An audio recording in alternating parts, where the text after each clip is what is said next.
வணக்கம். திருவருள் குடும்பம் கந்தர் அலங்காரத்தில் 4வது பாடலுக்கான விளக்கத்தை இந்த பகுதியில் பார்க்க போகிறோம். முதல்ல உங்களுக்கு பாடலை படித்து காமிக்கிறேன்.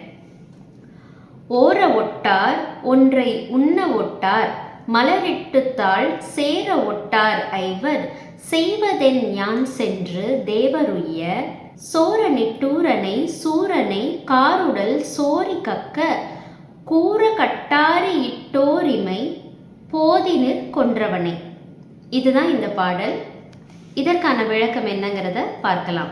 ஓர ஒட்டார் அப்படின்னு சொல்றாங்க. ஓர ஒட்டார்னா என்ன? எதையுமே ஆராய விட மாட்டாங்க. ஒட்டார், ஓர ஒட்டார், ஆராய விடவே மாட்டாங்க. ஒருத்தர் இருக்க, சில பேர் இருக்காங்க, அவங்க ஓர ஒட்டார். அடுத்தது ஒன்றை உண்ண ஒட்டார் அப்படின்னா எதையுமே சிந்திக்கவே விட மாட்டார்கள். ஒரு சிலர் இருக்காங்க, அவங்க எதையுமே சிந்திக்கவே விட மாட்டாங்க.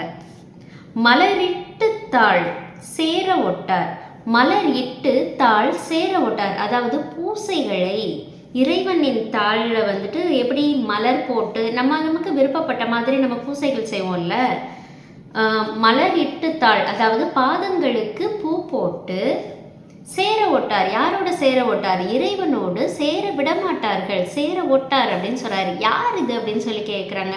இந்த இத்தனை விஷயத்தையும் யோசிக்க விட மாட்டாங்க, ஒரு விஷயத்த ஆராய விட மாட்டாங்க, பக்தியில மனசை செலுத்த விட மாட்டாங்க. யார் இவங்க அப்படின்னு கேட்டால் 5 பேர் இருக்காங்க.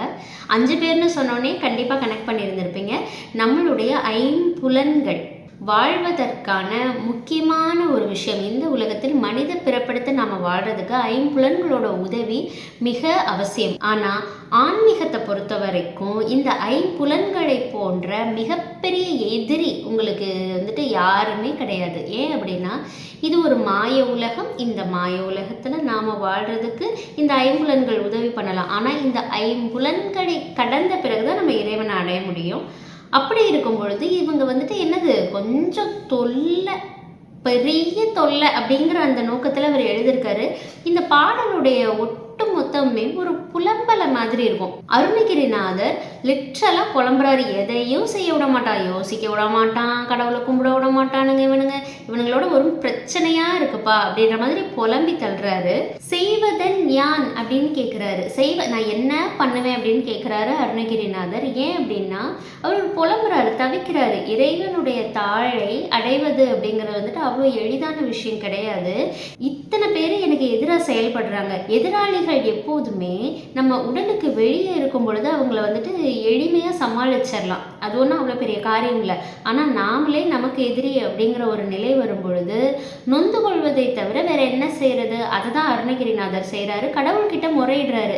இங்கே பாரு, என்னை யோசிக்க விட மாட்டுறாங்க இந்த ஐம்புலனும், என்னை எதையுமே சிந்திக்க விட மாட்டுறாங்க, உன்னை கும்பிட விட மாட்டுறாங்க, நான் என்ன பண்ணுவேன் அப்படின்னு கேட்குறாரு. அடுத்து எங்கே வராரு?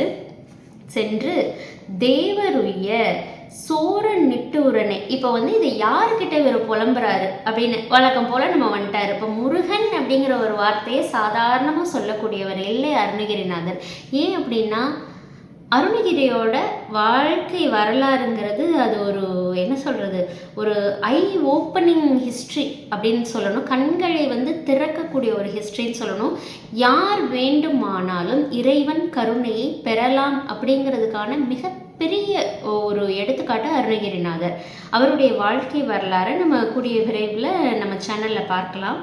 இல்லை இப்போவே தெரிஞ்சுக்கணும்னு ஆசைப்படுறவங்க நிச்சயமாக நீங்கள் ஒரு தேடுனீங்க அப்படின்னாலே மிக எளிமையாக கிடைக்கக்கூடிய வாழ்க்கை வரலாறு தான். இவர் முருகனுடைய பெயரை அவ்வளோ சாதாரணமாக சொல்ல மாட்டார், குறிப்பால் உணர்த்துவார். இப்படி குறிப்பால் அவர் உணர்த்தும் பொழுது முருகனுடைய சாகசங்களையும் அவருடைய வரலாறு சம்மந்தப்பட்ட ரெஃபரன்ஸையும் எடுத்து சொல்லி அவர் அழகாக முருகனை சொல்லுவார். இவர் என்ன சொல்கிறாருன்னா, தேவர் உய்ய அப்படின்னா தேவலோகத்தில் வாழக்கூடிய தேவாதி தேவர்கள் அனைவரும் உய்ய, அவர்கள் வாழ அப்படின்னு அர்த்தம். சோர நிட்டூரனை சூரனை காருடல் சோரி கக்க அப்படின்னு சொல்றாரு. அந்த தேவர்கள் வாழ்வதற்காக யாரை இவர் கொண்டிருக்காரு அப்படிங்கறத சொல்றாங்க. சோர நிட்டூரனை அப்படின்னா சோர அப்படின்னா திருட்டுத்தனமான அப்படின்னு சொல்லுவாங்க. இந்த வார்த்தையை நீங்கள் டக்குன்னு கேட்கும்போது உங்களுக்கு அர்த்தம் புரியாதது போல இருக்கலாம். ஆனால் இன்றளவும் இந்த வார்த்தை வந்துட்டு புழக்கத்தில் தான் இருக்குது. சோரம் போய்விட்டார் அப்படின்னு சொல்லுவாங்க ஊழல்வாதிகளை. பணத்திற்கு சோரம் போய்விட்டார், புகழுக்கு சோரம் போய்விட்டார் அப்படின்னா திருட்டுத்தனமான ஒரு அப்படின்னு, அதாவது தன்னுடைய நிலையான ஒரு ஒழுக்கத்தில் இருந்து மற்றொரு செயலுக்காக திருட்டுத்தனமாக சோரம் போய்விடுதல். அந்த சோரம் இப்போ உங்களுக்கு அதை கனெக்ட் பண்ண முடியுதா? சோர நிட்டூர அப்படின்னா, நிட்டூரன்னு மிக கொடுமையான தன்மையை கொண்ட குணத்திலேயே மிகவும் கொடூரனாக விளங்கக்கூடிய சூரனை அப்படின்னு சொல்றாரு. சூரன் யாரு? சூரபதுமன். சூரபதுமனை முருகன் வதம் செய்தார். அதை சூரசம்ஹாரம் அப்படின்னு இன்றளவும் நம்ம கொண்டாடிட்டு வரோம். அதே போல் சூரனுக்கு முருகன் அளித்த முக்தி எது அப்படிங்கிறதும் நம்ம அனைவருக்குமே தெரியும். அப்படிப்பட்ட சூரனை காருடல் சோரி கக்க அப்படின்னு சொல்கிறார். அந்த சூரனுடைய கருத்த தேகம் இருக்கு இல்லையா, அந்த கருத்த தேகம், அந்த கார் உடல், அதாவது கார்னா என்னது? மேகங்கள் மழையை பொழிகிறப்போ அப்போ எப்படி இருக்கும் அந்த மேகம் பார்க்கறதுக்கு அப்படின்னா கருப்பு நிறத்தில் இருக்கும். அதுதான் காருடல். அந்த கரிய மேகங்களை போன்ற தோலை உடைய உடலை உடைய அந்த சூரனை சோரி கக்க அப்படின்னு சொல்கிறாங்க. அப்படின்னா அவர் ரத்தம் வந்துட்டு வெளியில் வந்துட்டு வர்ற அளவுக்கு அப்போ என்னென்னா வதம் பண்ணியிருக்காரு. அந்த சோரி கக்க கூரை கட்டாரி இட்டு, கூரை கட்டாரி அப்படின்னா இங்கே எது சொல்கிறாருன்னா முருகனுடைய ஆயுதம் எது? வேல். அது கூர்மையான கூரை கட்டாரி அப்படின்னு சொல்கிறார். இந்த இடத்துல கட்டாரி அப்படிங்கிறது முருகனுடைய வேல் ஆயுதம். அந்த கூர்மையான வேல் ஆயுதத்தை இட்டு இமைப்போதினில், கட்டாரி இட்டோர் இமைப்போதினில் கொன்றவனே அப்படின்னு சொல்கிறாங்க. எப்படின்னா ஒரு ஃப்ராக்ஷன் ஆஃப் செகண்ட் கூட இல்லை, அந்த இமை பொழுதில் வந்துட்டு என்னவா வேலை விட்டார். விட்ட மாத்திரத்தில் ரத்தம் கக்க வந்துட்டு சூரபதுமனின் வதம் முடிந்தது. அதற்காக பெரிய மெனக்கடல்கள் எதையுமே முருகன் செய்யலை. சரியா? ஏன்னா அவருடைய பராக்கிரமம் அப்படி. அதாவது அணு அணுவா குத்தி நேரம் கிடையவே கிடையாது. அந்த நேரமே தேவையில்லை.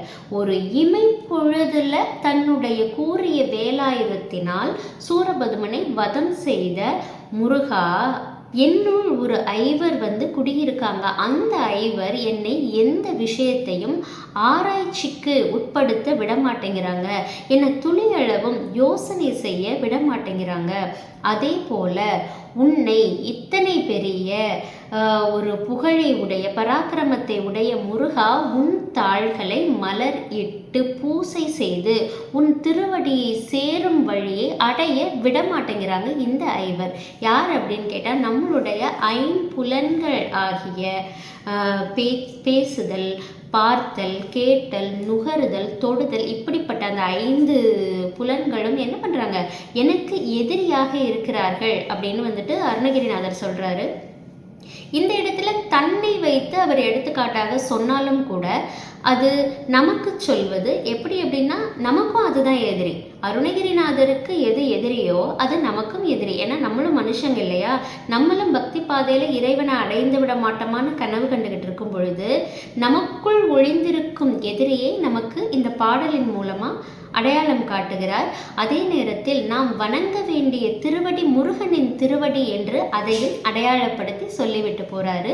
ரொம்ப தெளிவாக தன்னோட பாயிண்ட்டை கிளியர் கட்டாக சொல்கிறதுல அருணகிரிநாதர் வந்துட்டு ஒரு கிங் அப்படின்னே சொல்லணும். இப்படிப்பட்ட அருமையான பாடலுக்கான விளக்கத்தை பார்த்தோம். இந்த பாடலை பாராயணம் செய்யும் பொழுது அடுத்த தடவை நீங்கள் நிச்சயமாக பொருள் உணர்ந்து பாராயணம் செய்வீங்க. திருவருள் நந்தினி நம்மளோட யூடியூப் சேனலை சப்ஸ்கிரைப் பண்ணுங்கள், பெல் ஐக்கான் அது எல்லாமே கிளிக் பண்ணுங்கள். அப்போ தான் அடுத்தடுத்து போடக்கூடிய வீடியோக்கள் உங்களை வந்து சேரும். நீங்கள் நான் 2 பேருமே இறைவனுக்கு பக்கத்திலேயே இருப்போம். நன்றி, வணக்கம்.